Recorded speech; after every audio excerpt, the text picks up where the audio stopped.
Welcome, CNUSD educators, to the Science of Reading Sight Recognition Training. This is one of the first slides of our training called the Ladder of Reading and Writing. And I'm going to kind of go over it in review. This is actually a review from our training in small groups. So if you have attended the small group training for our Science of Reading series, you will probably remember this slide from it, but I'm going to still kind of go into the same details so that you're aware of what it's about. All right, so this is actually from Nancy Young, who is a leading researcher in reading and spelling and writing. And she came up with this concept of the ladder of reading and writing. And it's an important graphic for us to kind of take a look at. Its purpose is to help educators and parents better understand the wide range of ease when it comes to learning to read and write using different instructional actions.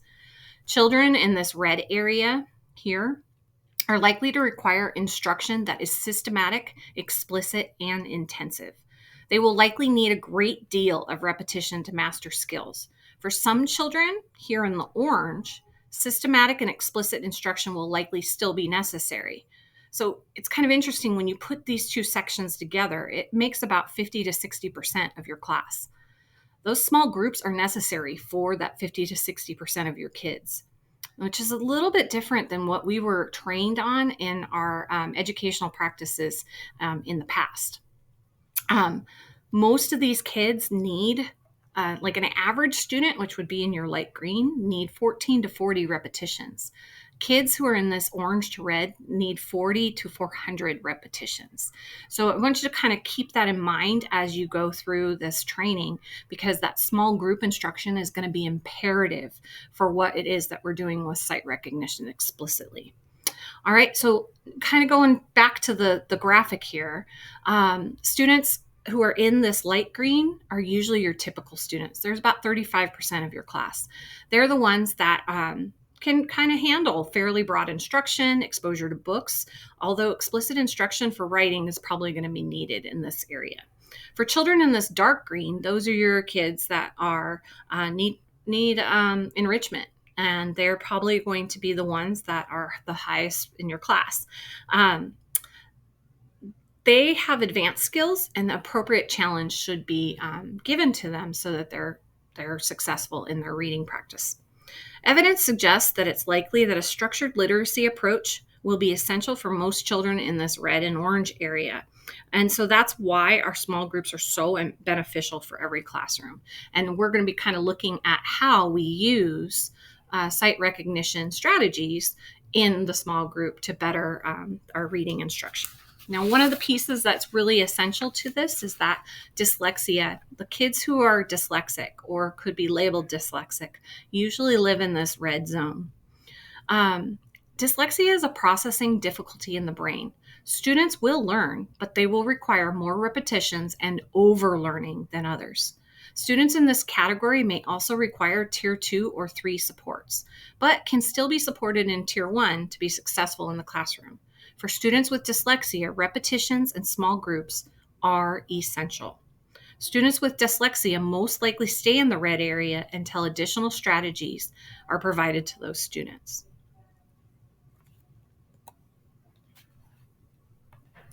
This is another graphic that kind of goes over that same kind of hierarchy of reading. This is an early reader profile.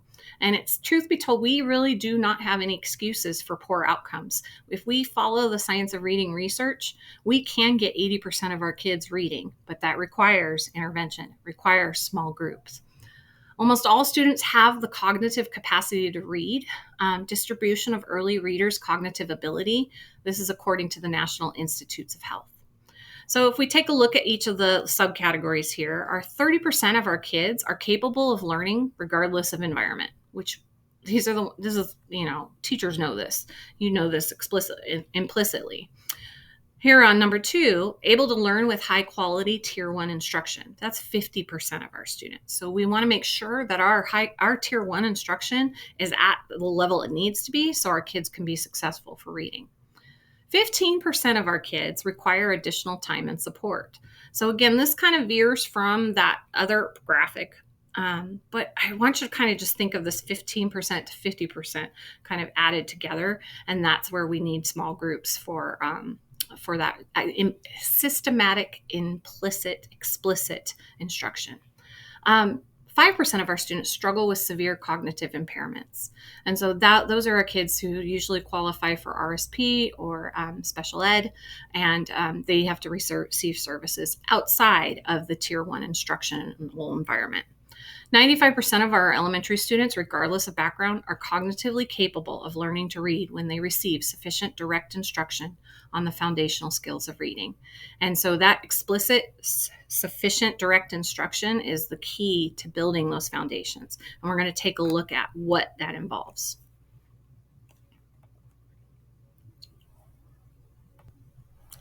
So that brings us back to our 5 pillars of literacy. The science of reading is just a compilation of decades of research on these 5 major areas. And these 5 pillars kind of are showing how they impact Tier 1 instruction in the MTSS system. How we provide that instruction is key, along with what to do with those kids that don't know how to do some of these parts. So all 5 of these pillars need to be a part of reading instruction at all grade levels. The direct instruction around each pillar and how much time spent changes over time, which so as we can see, like if you're a K1-2 teacher, you're going to live in the phonemic awareness and phonics area of the 5 pillars of literacy. You are going to be venturing into the fluency piece only with like letter sounds or sight word retention, high frequency word retention. But for the most part, you're living in this world. That doesn't mean, though, that you don't have vocabulary and comprehension being taught in your reading instruction. It's very important that we understand that this is a little bit more oral. It's not as intensive as what happens in the 2nd, 3rd, 4th, 5th, 6th grades. Okay. That on the flip side of that, 6th grade teachers, you also have a responsibility to be working in those phonemic awareness pillars. It's not going to be as explicit as it is in kinder or 1st or 2nd, but you do have pieces where you're going to be using that phonemic awareness, specifically with syllabication, morphology. Phonics is going to be important when you're breaking down your spelling and word study patterns, when you start building into multisyllabic words. Fluency is going to be key. If we don't have the phonemic awareness in phonics, fluency is not going to be able to be met. And then on top of that, then that fluency builds to, we need to actually create meaning. And vocabulary is the creating meaning to why we're reading. Comprehension will not come without all 4 of these others in place.